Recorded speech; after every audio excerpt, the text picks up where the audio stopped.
Olá, pessoal.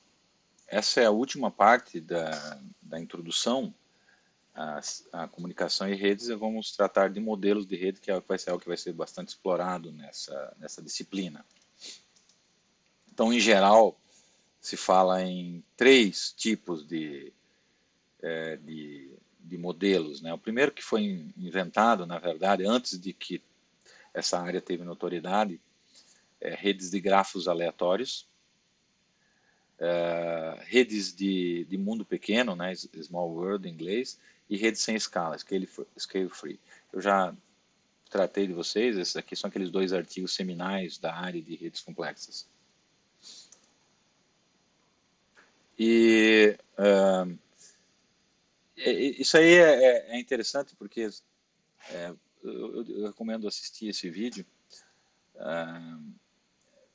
Zipf, né, a distribuição de Zipf, ele estudou as palavras, o uso das palavras na língua inglesa e viu certas relações bem interessantes entre elas. Acho que é interessante vocês verem isso. Bom, grafos aleatórios, o que é? Né? É uma tentativa, uma primeira tentativa de você tentar construir essas redes ou entender o padrão como uma rede funciona.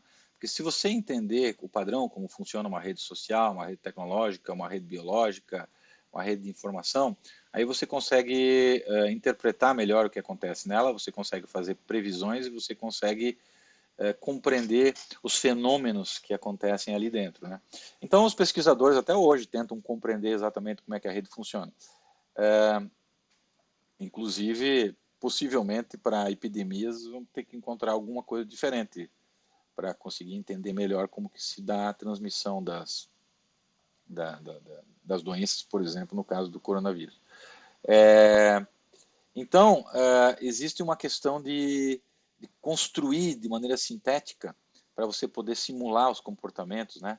Então, o pessoal diz, como é que você gera uma rede, um grafo aleatório? Por exemplo, você inicia com um conjunto de... Isso por programa, né? Você inicia com um conjunto de arestas, de vértices, desculpe, e aí com probabilidade P, uma probabilidade lá, você conecta dois vértices selecionados aleatoriamente através de uma aresta. Por exemplo, o que é a probabilidade P? Né? Como é que você faz isso? Todo mundo que já brincou com linguagem de programação sabe que sempre tem um comandinho que é tipo random, rand. Ele gera um número aleatório entre 0 e 1, daí você pode dizer que ele gera um número aleatório entre 1 e 10, né? Você pode transformar isso. Ele gera números seguindo uma distribuição uniforme. E aí, por exemplo, você gera, se você disser que o P é 0,2, você faz assim, você gera um número aleatório entre 0 e 1. Aí, se esse número der menor ou igual a 0,2, você significa que você faz aquilo. Se não, você não faz. Você faz aquela conexão. Ou seja, aí você está dizendo que vai ter uma probabilidade de 0,2, que é, né, equivalente a 20% de chance de conectar dois vértices aleatórios também através de uma aresta. E como é que você sorteia aleatoriamente esses vértices? Por exemplo, se eu tenho 10 vértices, você manda gerar um número aleatório entre, sei lá, entre 1 e 10. E aí você pega o vértice número 3 e conecta com o número 8. Claro, vai ter situações que você gerou o número 3, daí o gerador aleatório gera o número 3 de novo. Enfim, aí se você não aceita que tenha uma conexão do vértice para ele mesmo, então você gera outro, assim, até que pega um diferente. Então, essa é a maneira como você gera, por exemplo, um grafo aleatório para depois você poder ver quais são os tamanhos dos caminhos, né, nessa rede, como é que funciona a distribuição da informação nessa rede, etc. Por outro lado, né, inclusive a área que deu origem a redes complexas, né, é a teoria do mundo pequeno, que foi tirado esse nome lá do experimento do Milgram. Ele diz assim que num grafo, numa rede, a maior parte dos vértices está conectado com os vértices que estão próximos a eles. Mas tem vértices que eles conectam com outros vértices que estão muito longe. Então, por exemplo, pega os alunos da UFBC, que a maioria se conhece de vista e tal, tal, tal, tal, tal. mas quem aqui conhece algum outro aluno que estuda numa universidade no Japão? Quem conhece alguém que estuda na Alemanha? Quem conhece alguém que estuda, sei lá, no Oriente Médio, no país do Oriente Médio, ou em qualquer outro lugar do mundo? Então, normalmente, quando se faz essa pergunta numa turma, alguém sempre conhece alguém que estuda em outro lugar, ah, de outro país. E o que acaba acontecendo, então, que essas pessoas, eles dão esses saltos, né? Eles saem das comunidades locais e eles dão os saltos. E por isso que, como tem essas ligações de longa distância, digamos, física, que os caminhos ficam pequenos, né? Então, os caminhos... Uma rede de mundo pequeno é uma rede que tem os caminhos pequenos entre todos os vértices, e ela tem os caminhos pequenos justamente porque ela tem esses saltos. Então, a ideia é que para você gerar, né, você inicia com um anel de N vértices, em que as arestas conectam os dois vizinhos mais próximos, e daí você reconecta com uma probabilidade P, probabilidade de 0.2, 0.3, 0.4, você reconecta qualquer um a qualquer outro. E daí você mede, por exemplo, o tamanho médio dos caminhos. Então, se você tiver uma rede em que alguém só está conectado nos vizinhos mais próximos, se tiver milhares de vértices, o que vai acontecer? Se você tiver 1000 vértices e cada um só está conectado a mais outro, a dois, né, de um lado para o outro, no pior caso você vai demorar 500, né, para chegar no lugar. Isso se você roteou pelo lado certo, né? Você pode ir para um lado, você pode ir para o outro. Então, se você roteou pelo lado errado, no pior caso você vai demorar 1000 saltos aí para chegar. Então, o caso assim, ó, você começa com uma rede, digamos assim, bem bonitinha conectada, e você sai reconectando com determinada probabilidade. Um outro tipo de rede é a rede sem escala. E essas redes, elas ocorrem em que a distribuição do número de arestas, né, chamado de grau, dos nós, segue uma lei de potência. Por exemplo, alguns vértices, eles são chamados de hubs, eles têm muitas arestas conectando.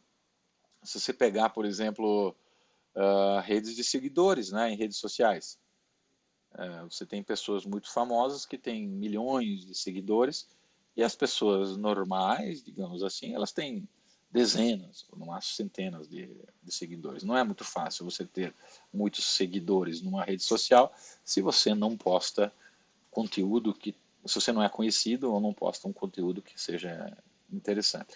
Então a grande maioria das pessoas tem um número de seguidores muito baixo, e um punhado tem um número de seguidores muito alto, né? Então esse tipo de rede ele tem uma característica de ser chamado rede sem escala. E é sem escala porque é como se não tivesse um fundo de escala, sabe?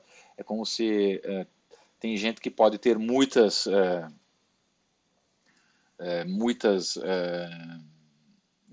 o número, tipo assim, ele é praticamente ilimitado, né? Então ele pode chegar ao número de seguidores de alguém, por exemplo, no Twitter, no limite pode chegar a todos os usuários do Twitter menos um.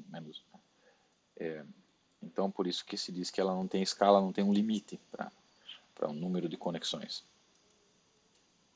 É algo assim, não? Por exemplo, uma rede aleatória pode ser um negócio assim. Já uma rede chamada Scale Free, por exemplo, ela tem esses hubs. Então, por exemplo, uma rede rodoviária costuma ter essa característica. Já uma rede de aeroportos, não. Tem alguns aeroportos principais, né? Por exemplo, aqui em São Paulo. Bom, quando tinha voos, né? Desse jeito. Mas aqui em São Paulo, os aeroportos de Guarulhos e de Congonhas, né? São hubs. Tem outros hubs, né? No Brasil também e no mundo. E eles têm muitos voos e tem certos aeroportos pequenos que têm poucos voos. Então é mais ou menos isso. Essa é a questão aqui das redes. Bom, e aí então nós chegamos na atividade 2, que vai estar disponível para vocês no Moodle, né? Para vocês fazerem um relatório, um texto entre 1 e 2 páginas.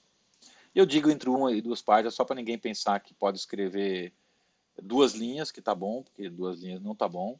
E também alguém achar que tem que escrever 20 páginas, que não precisa do estudo. É só para vocês estudarem e reportarem coisas características, redes que foram modeladas como redes complexas. Na literatura tem muitos exemplos disso. Né? Se vocês procurarem sobre, sei lá, redes de jogadores de futebol, redes disso, redes daquilo, tem vários tipos, tá certo? Se procurar direitinho, vai achar exemplos em páginas da internet, em artigos científicos. Daí você não precisa né, ler o artigo inteiro. É só você dizer qual é a ideia daquilo, né? Qual é a ideia daquilo. Bom, uma observação, né? Se você copiar algo de um artigo, se basear num artigo ou em um site, você tem que colocar uma referência. E se você fizer Ctrl+C, Ctrl+V, você tem que colocar entre aspas, né? É só isso, tá? Ou seja, a ideia é vocês lerem, entenderem o que acontece, tá certo? E não esqueçam de citar de onde vocês pegaram as fontes do material. É isso, pessoal. Então, assim nós encerramos esse vídeo, essa aula e também a introdução à disciplina de comunicação e redes. Até o próximo assunto, até a próxima aula ou então na aula online. Tchau, tchau. Muito obrigado pela audiência.